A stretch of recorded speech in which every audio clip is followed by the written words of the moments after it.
Acuérdense, la computadora esta es nueva, pero por alguna razón es más lenta que la anterior. No sé qué diablos está pasando. Bueno, ahí están viendo mi presentación, bueno, mi pantalla. ¿Sí la vemos? Sí, ya. Sí, doctor. Muy lento. Bueno, creo que nos habíamos quedado en esto, ¿verdad? Habíamos platicado de que pues no hay que protestar sin fundamento, en general en cualquier cosa, ¿verdad? No, no solamente en la cuestión médica. Creo que habíamos platicado esto. Dejen que se cargue. ¿Sí me escuchan bien? ¿No me escuchan entrecortado? Yo sí lo escuché medio Sí se escucha, cortadillo. doctor. Bien, entonces voy a quitar mi cámara porque creo que eso es lo que eh, afectando la transmisión, el ancho de banda.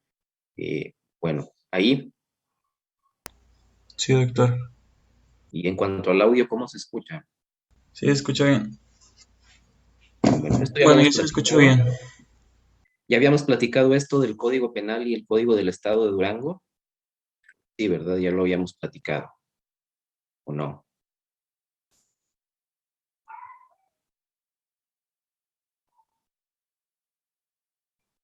Sí lo habíamos visto, Creo que eso sí, doctor. sí, ¿verdad? Sí lo platicamos esto. Sí.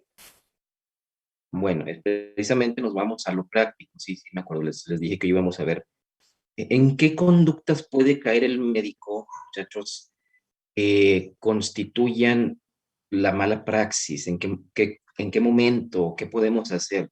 Hay muchas cosas que hacemos que están mal y las hacemos pensando que están bien. Muchas veces por comodidad, por flojera, porque así era cuando yo llegué, se dice, eh, o en el peor de los casos, pues sí, por soberbia o ya deliberadamente, aunque sabemos que algo está mal, lo hacemos bajo el supuesto de no pasa nada o a mí no me va a pasar, ¿verdad? Y es como incurrimos en estas situaciones. Hasta a veces por burocracias institucionales terminamos cometiendo malas praxis. La primera es la imprudencia, la primera conducta que puede ser considerada mala práctica es esta. La pregunta es, ¿qué es imprudencia? Aunque pues, ahí, atendiendo al diccionario, ¿verdad? Imprudencia es falta de prudencia, pero ¿qué es prudencia, muchachos?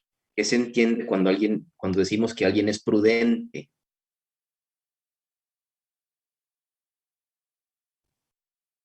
Ser cuidadoso. Exactamente, ¿no? Juanito es prudente, hace las cosas de manera prudente porque actúa con cuidado. Y en medicina tenemos que actuar con cuidado en muchas cosas, En todo.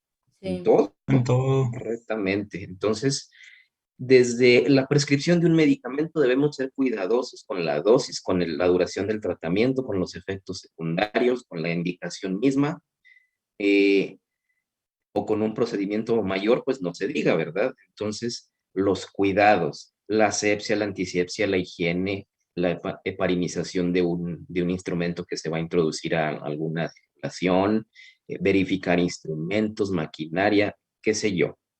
Eso es tener cuidado y prevenir complicaciones, ¿vale? Entonces, esta es la famosa obligación de seguridad que debemos cumplir como médicos. Y si no tenemos cuidado, no seguimos bien las indicaciones de lo que se debe de hacer, no tenemos las precauciones, van a ocurrir daños y esos daños eran prevenibles o no. Perfectamente, ¿verdad?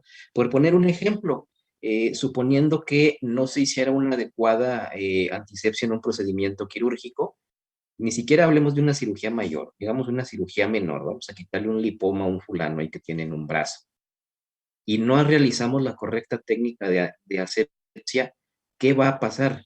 Independientemente de que la cirugía esté bien hecha. Pues se va a infectar la herida. Corremos el riesgo de infección, correcto. Y eso era algo que podíamos prevenir, desde luego. Entonces, muchachos, esa va a ser la característica principal para juzgar, en todo caso, cuando hay verdaderamente mala praxis. El daño que ocurre en el paciente era prevenible, ¿sale? Esa va a ser la principal característica. Era un daño que se podía prevenir con los cuidados en este caso, ¿sale? Por eso nos dice aquí, consiste esencialmente en la no previsión de un resultado previsible. Pasó algo que teníamos que haber previsto e impedido que pasara, los cuidados, ¿sale? Ejemplos de imprudencia pueden encontrar muchos y probablemente van a encontrar algunos en los casos que revisaron. Vamos con la otra, impericia, que ahora volvemos a lo mismo, ¿verdad? Que es pericia, para decir que alguien actúa con pericia. ¿A qué nos referimos?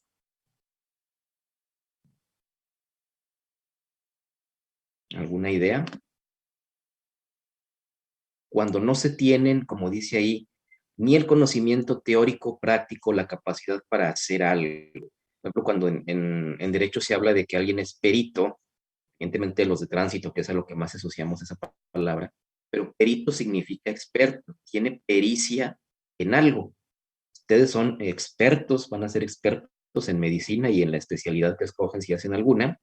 Por lo tanto, van a poder realizar muchas cosas inherentes a esa capacidad y a esos conocimientos que van a tener y que están adquiriendo aquí, ¿sí? Por poner un ejemplo también muy burdo, vamos a poner un catéter central, pero resulta que quien lo pone ni conoce la técnica ni los fundamentos teóricos, no sabe, nunca ha puesto uno, no tiene experiencia. ¿Qué podría salir mal? ¿Cierto? ¿Y qué puede salir mal en esos casos? Suponiendo que quien lo haga ni siquiera sabe cómo poner un central y no tiene la supervisión. ¿Qué se les ocurre que podría salir mal? En el chat dicen algo, a ver. Todo. ¿Y qué es todo? ¿Cómo qué cosas podrían ser todo lo que salga mal? ¿Qué se les ocurre? ¿Qué daño podría generar? Una muy clásica que se ve mucho. Que le perforen qué. ¿La subclavia, la arteria? Puede darse que le laceren la arteria, ¿sí? Y aparte de llevarnos la arteria, le perforan la pleura y le laceramos el pulmón y le hacemos un hemo o un neumotórax. Es algo muy frecuente, ¿eh? Y muchas veces está relacionado con una falta de experiencia de quien lo está colocando, que no conoce la técnica, que no sabe, en fin. Entonces, eso es un ejemplo de algo que se pudiera dar, eh, ese tipo de situaciones. No tiene el conocimiento para manejar tal cual medicamento y lo anda recetando, lo anda prescribiendo. No tiene el conocimiento ni teórico ni práctico para realizar una cirugía y ahí se mete al procedimiento que pasa, ¿no? Por eso cuando ustedes vayan al internado, muchos de sus maestros, antes de siquiera dejarlos, ni siquiera ayudar, les van a decir, te vas a ir a leer la técnica, ¿sí? No es nada más por estarles ahí molestando y haciéndoles la vida difícil, sino que también tiene su razón de ser, ¿no? Ya ustedes van a llegar y ya podrán saber, pues, qué está haciendo el cirujano y ustedes en qué van a poder intervenir, ¿sí? Hay que demostrar que tenemos el conocimiento teórico para poder llegar a lo práctico. En el internado los van a dejar hacer mucho, dependiendo también de qué tan buen escrito tengan o qué tan flojo sea, porque hay muchos que van a dejarlos hacer a ustedes todos sin supervisión. Al menos las primeras veces, muchachos, nunca los dejen solos haciendo algo. Ahí pon un central, si ustedes nunca han puesto uno, ok, supervisen. A lo mejor ya dentro de algunas semanas, algunos meses que ya estén diestros y ya conozcan la técnica, pues ya podrán hacerlo solos, ¿verdad? Pero al principio no. Y esto, por desgracia, pasa muchas veces cuando tenemos adscritos flojos, residentes flojos, que solamente están delegando las tareas al de abajo y cometemos errores. Igual, errores completamente prevenibles. Entonces, no lo olviden, la impericia es la falta de conocimientos teóricos o prácticos o la falta de experiencia para realizar algo o prescribir algo, ¿sale?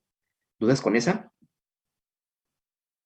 Hay una forma también muy especial, algunos la consideran, otros no, que es la impericia temeraria. Cuando decimos que alguien es temerario, ¿a qué nos referimos? A qué canta con Marco Antonio Solís, Te da ¿verdad? miedo, ¿no? ¿Qué es? ¿Qué es ser temerario? Bueno, yo tengo entendido que da miedo. No, ¿No? no que tenga miedo ni que dé miedo, sino al contrario, Que no tiene miedo. el miedo nos importa un cacahuate.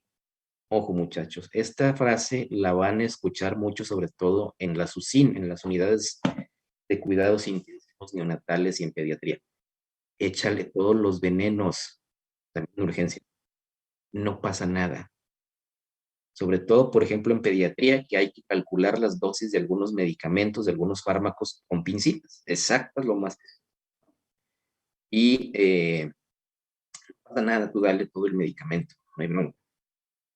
El hacer las cosas al ahí se va, el decir a mí no me va a pasar, a sabiendas de que hay un riesgo, que el riesgo es grande y nos vale cacahuate, nos vale un comino. A veces lo hacemos pensando en el bien del paciente, ¿verdad? No, hay que hacerlo, al cabo no importa. Pero pasa lo peor. Imagínense un médico que no sepa que no puede prescribir tal o cual medicamento en el embarazo y dice, ay, no pasa nada. Y ándale, por no saber, por no checar, por no consultar, vienen los efectos teratogénicos, que sí se da, sí se han dado casos, ¿no? Entonces, incluso sin llegar al daño, ¿no? El simple hecho de que haya riesgo innecesario a falta de este conocimiento. ¿Sí? Es lo que ustedes van a ver decir a veces a muchos médicos, no pasa nada. Bueno, ¿y qué pasa? Entonces va a ocurrir la mala praxis. ¿Ok? ¿Dudas con esto? Bien, entonces, estas conductas, estas 2 o 3 conductas que hemos visto, impericia e imprudencia, son las que vamos a considerar como mala práctica, el no cumplir con esas obligaciones de seguridad o de medios. ¿Vale? Les digo, muchas de estas las cometemos por flojera, por costumbre, por rutina, porque creemos que no va a pasar nada, porque así era cuando llegué yo al hospital, así se viene haciendo. Error. ¿Sale? Bueno, continuamos, nada más que se destrabe esta cosa. Bien. Ahora tenemos lo peor, el dolo. El dolo ya no es negligencia, muchachos. El dolo ya es un delito, pues, sancionable, ya no es considerado mala praxis, sino lo peor. ¿El dolo qué es? Decimos, alguien actuó dolosamente. Es la intención de hacer el daño, ¿no? Y aquí es cuando ya tenemos todo el conocimiento, tenemos capacidad de juicio, de entender lo bueno y lo malo y las consecuencias de lo que estamos haciendo, y aún así, a sabiendas de que estamos causando mal a otro, lo hacemos o lo hacemos con toda la intención de hacer el mal. Y ustedes me dirán, bueno, en medicina eso no pasa, ¿verdad? Somos la profesión más noble, etcétera, pero en todos lados hay prieto del arroz. En todos lados hay ovejas negras. Y lo más común que hace que el médico incurra en dolo es el lucro. Ya vimos por ahí muchos ejemplos de cómo el médico puede lucrar deliberadamente con la salud de las personas, que por desgracia sí ocurre en muchos casos. Ejemplos de esto, pues ahí los que están enlistados, pues, tales como el aborto clandestino o inducido, la charlatanería en sus diversas formas, incluso un médico que alegue ser especialista y en realidad no lo sea o tenga un curso no acreditado, que no tenga la especialidad, sino que hizo un cursito de 2 semanas en algo y ya con eso se quiere ostentar como especialista, bueno, se puede considerar charlatanería. La inducción del suicidio, muchachos, por ahí ha sido objeto de, seguramente ustedes han visto series, programas, etcétera. El solo hecho de dejarle al paciente, hasta nada más dejarle ahí la jeringa para que solito se mate, se va a considerar inducción al suicidio y me los castigan como homicidio. Así que aguas. La simulación de cirugías, la cirugía innecesaria, ya vimos ejemplos. El tratamiento médico no justificado, ya hemos visto y ustedes lo van a ver, que llega el representante de la compañía farmacéutica, te da tus regalitos, etcétera, tus souvenirs, y en el peor de los casos hasta ahí llegan, ¿no? Andan haciendo pura promoción. Pero hay algunas farmacéuticas que tienen dinero. Si prescribes tanta cantidad de este medicamento en tal farmacia, que lo compran ahí con tu receta, te doy algún bono, alguna especie o algo económico. Y de pronto encontramos médicos que bajo esa situación empiezan a prescribir un medicamento que el paciente no necesita o es de segunda línea para ese padecimiento y lo hacen con fines de lucro. El abandono, ya lo vimos, la negación, también lo que decía el Código Penal del Estado, y el consentimiento no válido ni informado, acuérdense. No solamente es firmar la hojita, hay que informar bien. Y acuérdense, el paciente no se va a acordar de lo que no le convenga. Y como dice la canción, si no me acuerdo, no pasó.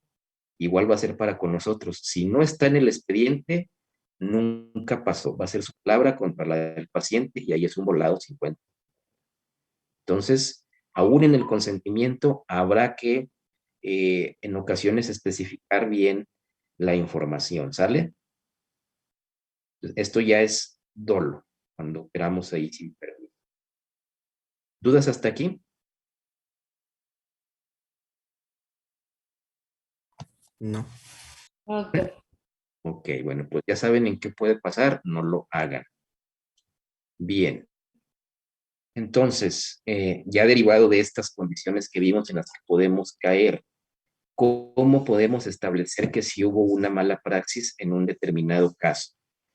Puede ser el sometimiento del paciente a un riesgo innecesario. Ya vimos esas cirugías de segunda línea y las hacemos de primera y pues sometemos al paciente a riesgos que no necesitaba. Que el paciente se agrave o se muera por una falta de atención. Recuerda, esta falta de atención, ver que en efecto se haya muerto, se haya agravado por ello.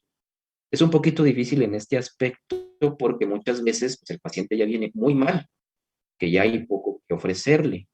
Toda parte se lo estamos negando, pues, se vuelve difícil, ¿no?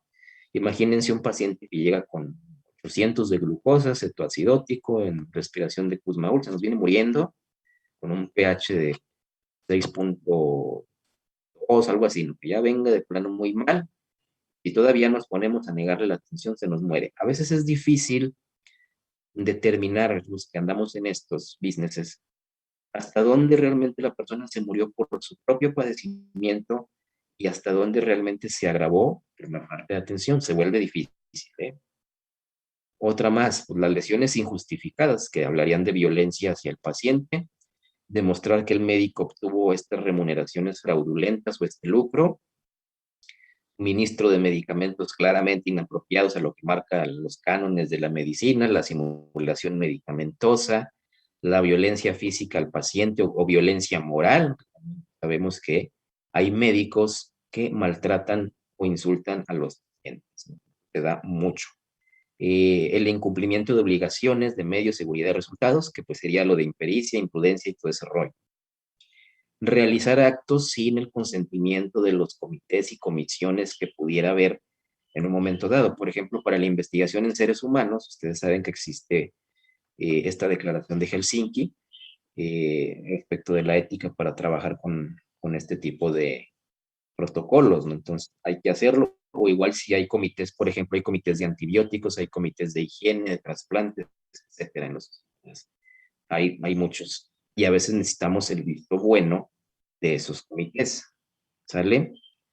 Y en el peor de los casos, es cuando rompemos los tabúes incluso de nuestra profesión, como el aborto, o al menos el aborto criminal, o la eutanasia, que no olviden que sigue siendo un delito.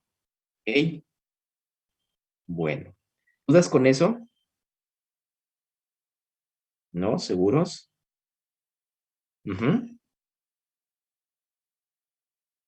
El aborto clandestino, el aborto que se haga sin el consentimiento de la paciente, o simple y sencillamente el aborto que no tenga justificación médica o legal. Ya veremos eso más adelante. Pero al menos el clandestino es criminal, ¿sale?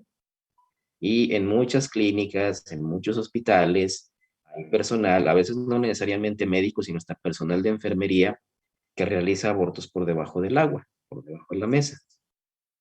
Y son clandestinos y se van a juzgar de delito, ¿sale? Bien. Bueno, ¿dudas con lo que podemos hacer mal, muchachos?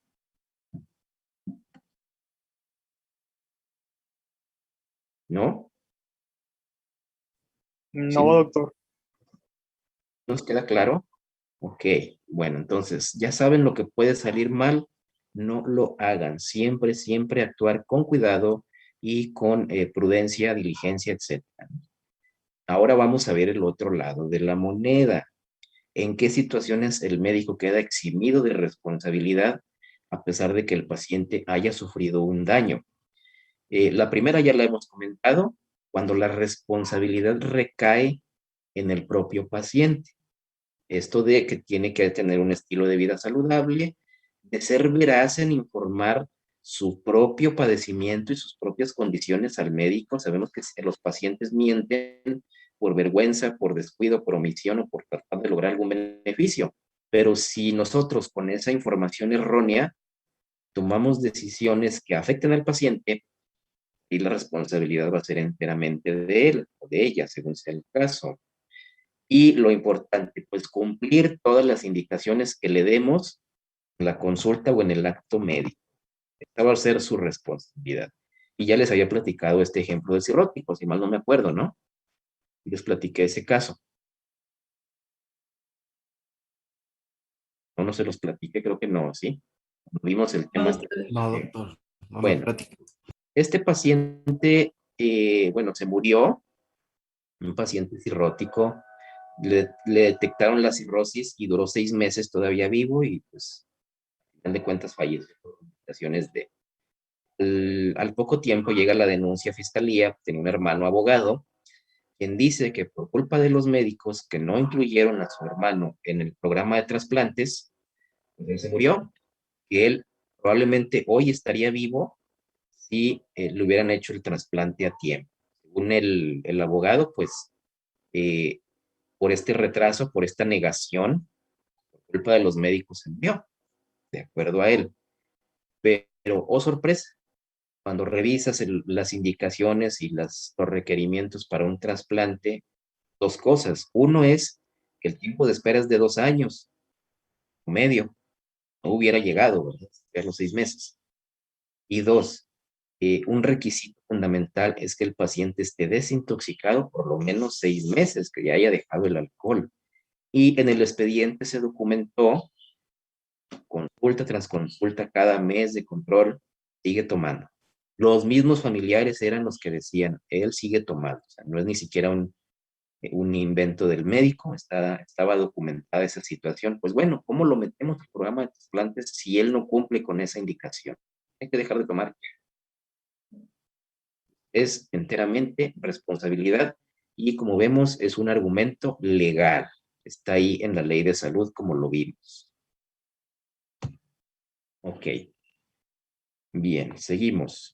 Creo que esto no hay duda, ¿verdad? Que eso puede ser responsabilidad del paciente cuando no cumpla y el daño se genere por esa falta de su propio cumplimiento. Existe el error excusable. Acuérdense, en medicina, en mala praxis, el error es no excusable, pero ¿cuándo sí se puede justificar un error médico? Ahí les va un ejemplo real. Imagínense que están en urgencias, llega un paciente con un dolor en el epigastrio, ese dolor es transfictivo, le atraviesa la espalda, ustedes ya conocen a ese paciente tiene antecedentes de dispepsia, tiene una úlcera de quién sabe cuántos meses o años de evolución, ustedes seguidos lo tratan por eso. ¿A qué se van a ir? ¿Qué van a pensar? ¿Ustedes qué harían? Para empezar, ¿en qué diagnóstico pensarían? Que llevaron gastro, ¿no? Están llevando gastro.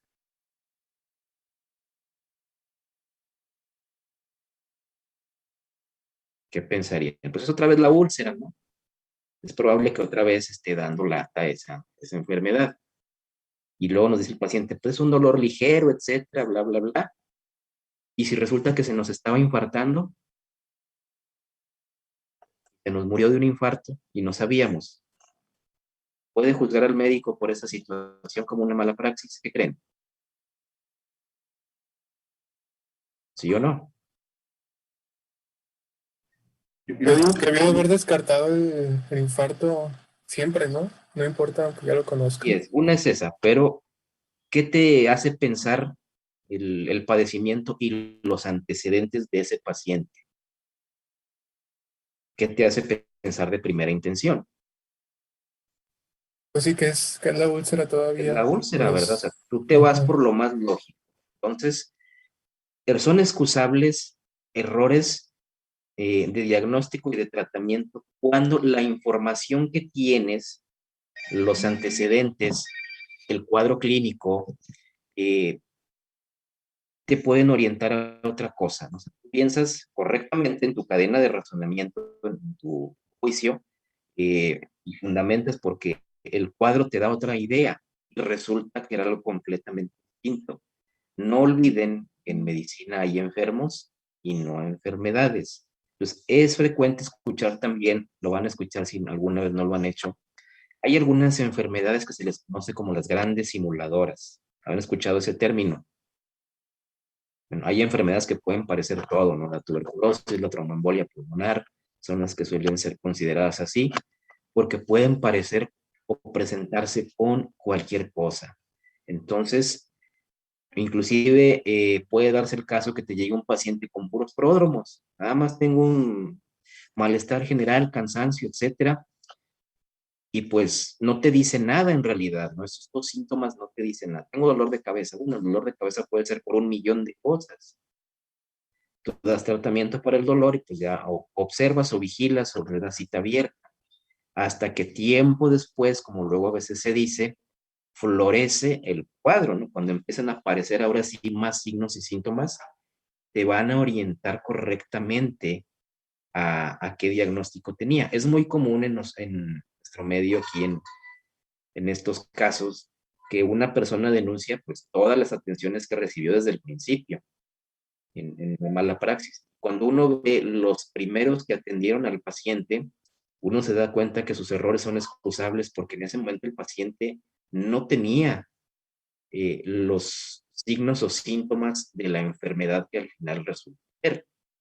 ¿Sale? Entonces, cuando el cuadro clínico no ha florecido, cuando la información es incompleta o cuando tienes elementos para pensar realmente en otro diagnóstico y no el real, pero está debidamente justificado por qué pensaste eso, esos son errores excusables, ¿sale? Ojo, no quiere decir que vamos a justificar todo diciendo que el paciente no tenía los datos, porque como bien dijeron ahorita, pues debemos descartar o pensar en el impar, todas esas situaciones, ¿verdad? Hay que pensar mal y hacer bien.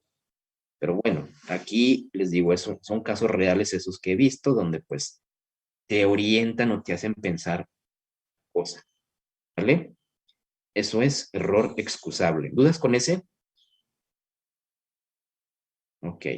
Y también fundamentarlo, ¿verdad? Hay que anotar todo ese cuadro clínico en el expediente. Bien, nos salimos, por favor, y volvemos a entrar para que no se nos corte tan feo. Ok, doctor.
Recording in progress.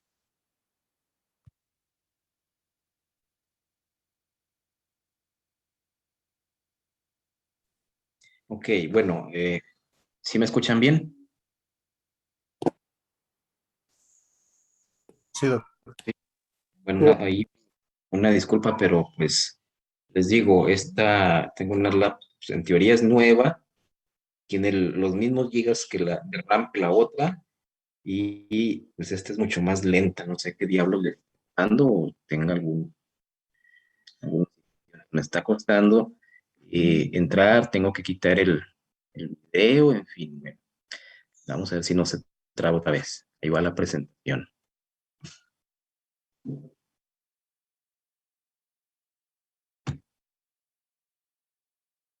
A ver, igual voy a quitar mi cámara.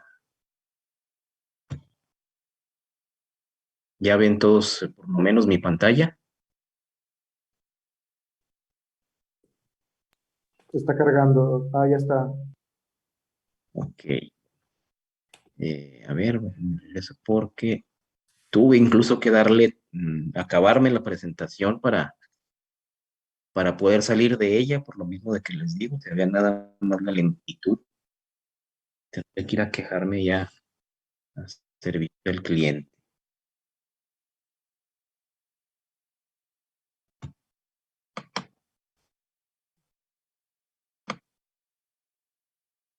Bueno, andamos mal. Eh, Nos habíamos quedado aquí, cuanto quiera esta cosa. Aquí. Bueno, la voy a tener que dejar así, sin proyectar, pero sí la están viendo. Sí, doctor, sí se ve. Sí, sí, la vemos. Bueno, y a propósito, ahorita hablando de úlceras, ¿verdad? Me están comunicando que voy a estar en un examen profesional de alguna compañera de ustedes y su tema va a ser úlcera péptica. Qué coincidencias. Bueno, eh, estados de necesidad. ¿A qué entendemos por estados de necesidad? Cuando la urgencia y las circunstancias del caso requieren que cometamos un daño al paciente deliberadamente, pero es un daño menor a comparación del daño que tratamos de evitar. Elige el mal menor o el mal mayor, ¿no? Eh, un ejemplo muy clásico es este paciente que llega a urgencias en shock, inconsciente, hipotenso, taquicárdico, de algún antecedente traumático que sabemos que necesita pasar a quirófano porque seguramente trae una hemorragia interna. ¿Quién va a dar el consentimiento si no viene solo y hasta no identificado muchas veces, por lo mismo de que viene inconsciente? ¿Quién va a dar el consentimiento en esos casos? Puede ser que ustedes le hablen al comité que tengan en el hospital o proceder sin el consentimiento porque se entiende que el paciente se nos va a morir si no hacemos algo en ese lapso, ¿no? En esa hora se nos muere. Entonces ahí, y acuérdense que la misma ley lo permitía, si se acuerdan, dijimos, solamente en casos de urgencia se puede operar sin consentimiento.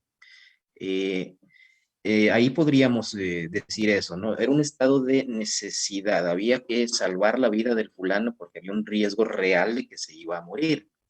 También se ha visto, ha sido motivo de controversia, pero las transfusiones de urgencia en esos pacientes que a lo mejor después nos enteramos que eran pues testigos de Jehová, por señalarles un ejemplo clásico. ¿Qué le va a pasar a ese paciente? ¿Qué le va a hacer la comunidad? Si alguno de ustedes pertenece a esa comunidad, ¿qué le hacen a una persona que es transfundida? ¿Qué se les ocurre?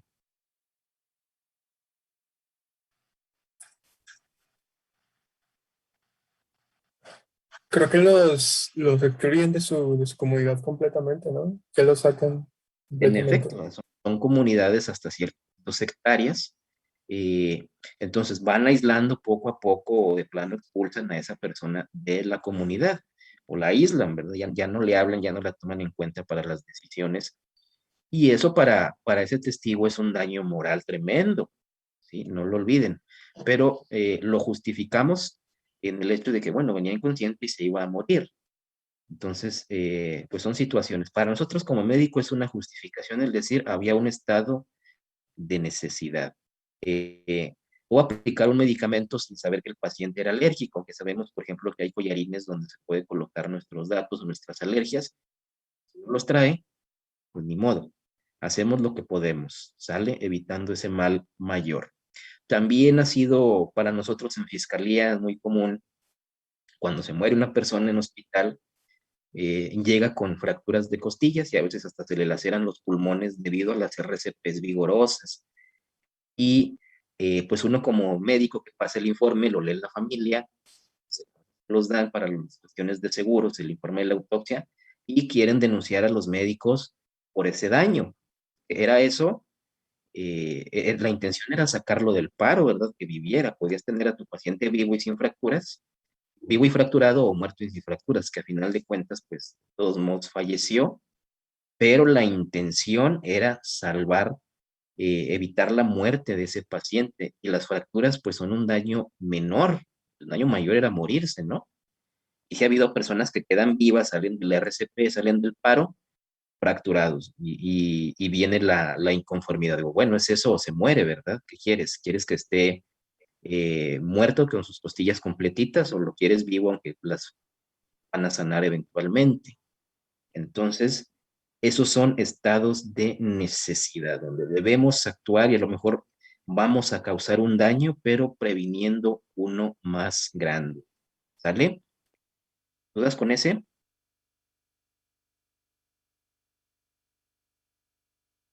¿No? ¿Seguros? Bueno. Tenemos la idiosincrasia. Idios pues, significa no saber. Idiota, para que entendamos la etimología de esa palabra, pues significa que no sabe o no sabe. Se puede entender dos conceptos de idiosincrasia. En farmacología ustedes lo vieron como la reacción adversa a un fármaco que no es explicable por alergia, no es explicable por sobredosis, toxicidad, ni por interacción farmacológica. ¿Tenemos algo en el chat? Pero igual se puede demandar, ¿no? En caso de los que prohíben las transmisiones. Transfusiones, podrían demandar, ¿verdad? O denunciar, pero nuestra justificación o nuestra respuesta es, era un estado de necesidad, y así lo va a juzgar la ley, ¿sale? O al menos así debería juzgar, suponiendo que podamos demostrar que no había manera de obtener el consentimiento de la...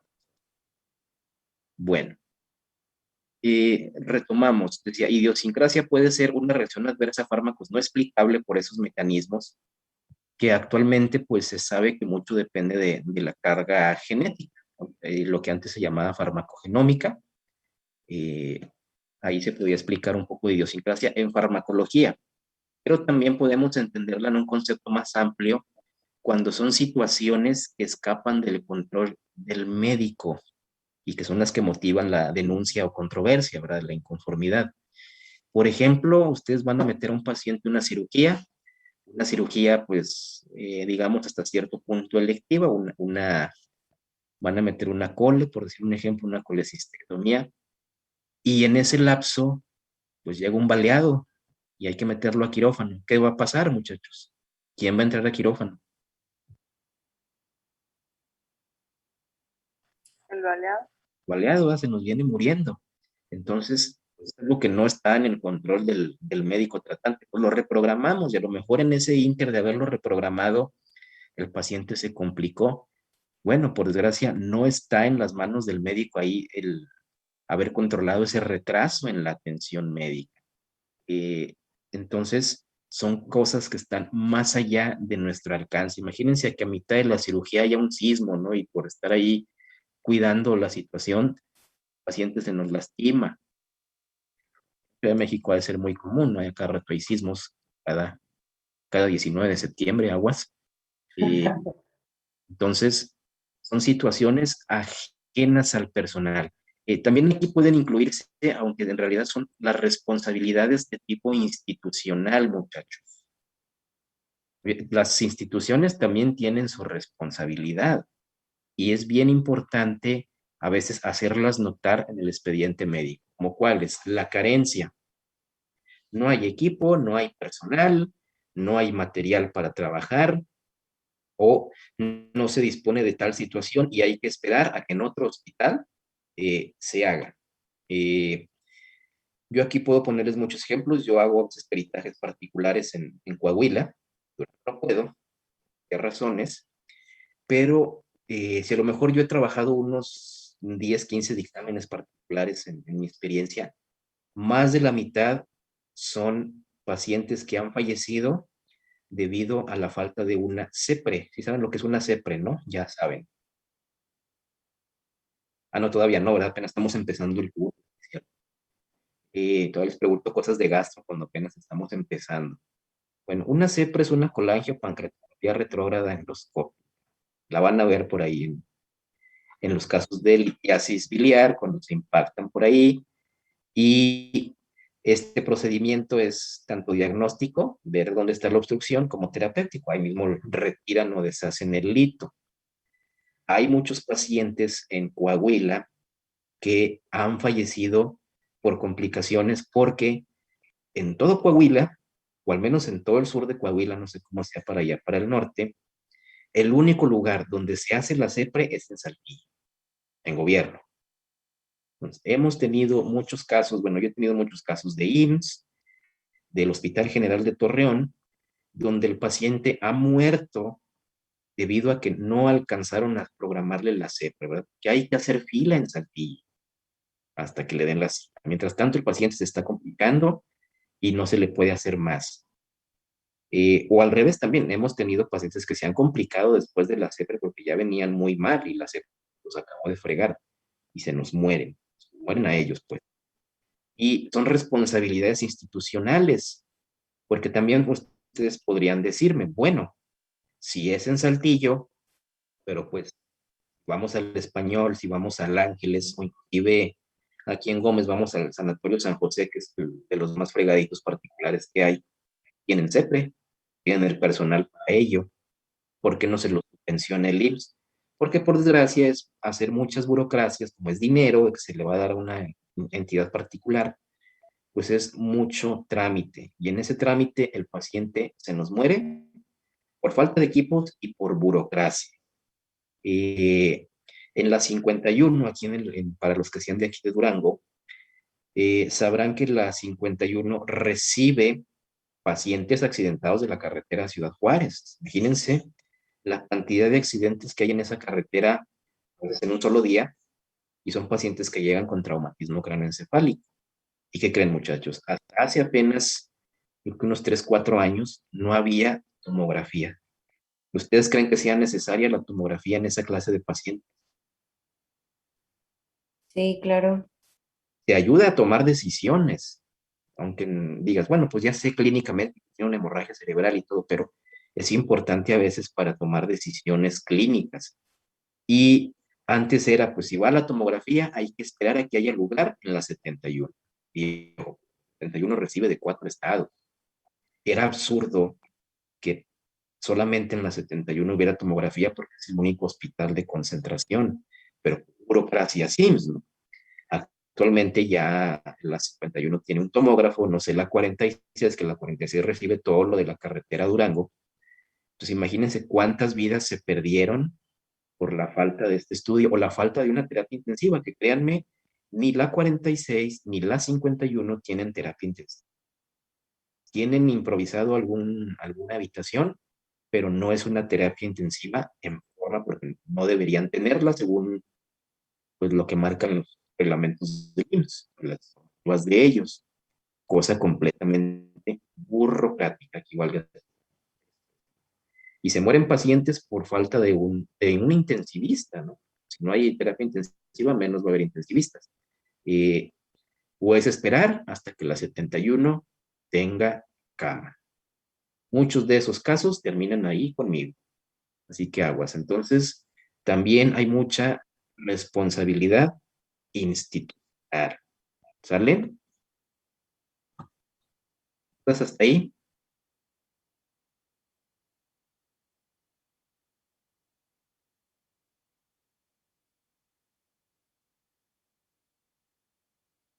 ¿No? ¿Sí me escuchan? Sí, doctor, no hay dudas. Bueno.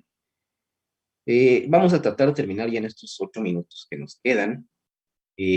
Otra situación que va a ser excusable bueno, depende de las circunstancias, ¿verdad? Es la percepción que tiene el propio paciente. Ya les he dicho, y como primer gran consejo es siempre sean transparentes e informen, porque el paciente se va a crear sus propias expectativas, ¿no? O sea, es como cuando vamos a ver esa película de superhéroes que nos gusta y ya tenemos una idea preconcebida de qué debe de hacer tal o cual personaje, no lo hace y pues nos frustramos, ¿no? Hagan de cuenta, sí, para todo esto. Entonces, también el paciente se va a hacer sus propias ideas, ¿no? Él piensa que se va a curar de cierta manera, que le van a dar tal o cual medicamento y se crea sus propias expectativas. Cuando esas expectativas no se cumplen, pues viene esta situación, ¿no? Llega el paciente pensando que lo van a atender de inmediato cuando hay un triage, piensa que le van a dar tal o cual medicamento porque lo vieron a la vecina, porque leyó en San Google, en San Wiki, porque lo consultó ahí con un charlatán, en fin, ¿no? Porque lo vio en la tele y se hace sus propias expectativas. Entonces, por eso es que tenemos siempre que informar al paciente para que no nos pasen casos como este que ustedes seguramente ya conocen. Esta paciente incluso hasta le causó daños materiales a ella. Pero bueno. Y finalmente, muchachos, si ya no quedan dudas de estas situaciones, ¿en qué momento van a hacer esa inconformidad? A ustedes durante años, yo creo que desde el primer día que entraron a medicina, les han metido en la cabeza relación médico-paciente, paradigma de la atención médica, y les han dicho, si ustedes llevan una buena relación médico-paciente, todos felices, todos cantan, todos bailan, todos ganan. La realidad a la que se van a enfrentar es que esa relación está por los suelos, está rota.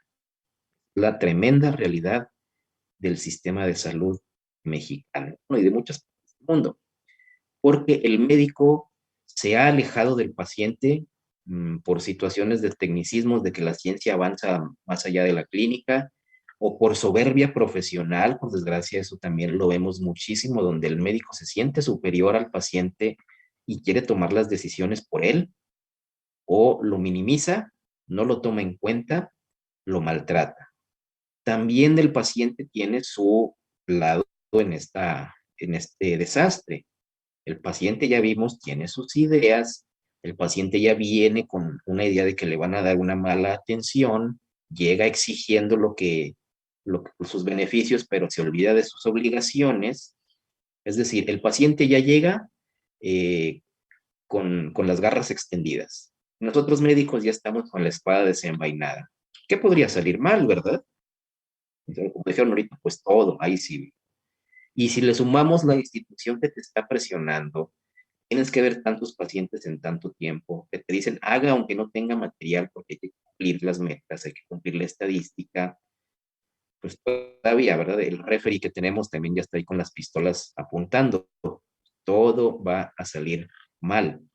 Y no olviden siempre que muchas veces el paciente va a presentar la inconformidad porque hubo una falta de comunicación, porque no le informaron bien, no le dijeron lo que podía pasar a tiempo y esa información vale, acuérdense. Por ahí el doctor Ayala, que durante muchos años fue maestro de propedéutica, nos enseñaba la semiología de cualquier signo y todo el rollo. Te decía, agrega estas dos preguntas. ¿Me entendió? Que es importante siempre preguntarle a los pacientes, ¿entendido? Sí. Ok, a ver, repítame lo que dije, esa sería la otra. Entonces, yo creo que esas dos preguntas no están de más, ¿eh? ¿Sale? Entonces, no olviden que pues todos tenemos ahí vela en ese entierro, por desgracia, tanto médicos como pacientes como instituciones. ¿Ok? ¿Dudas del tema? ¿No? No, doctor.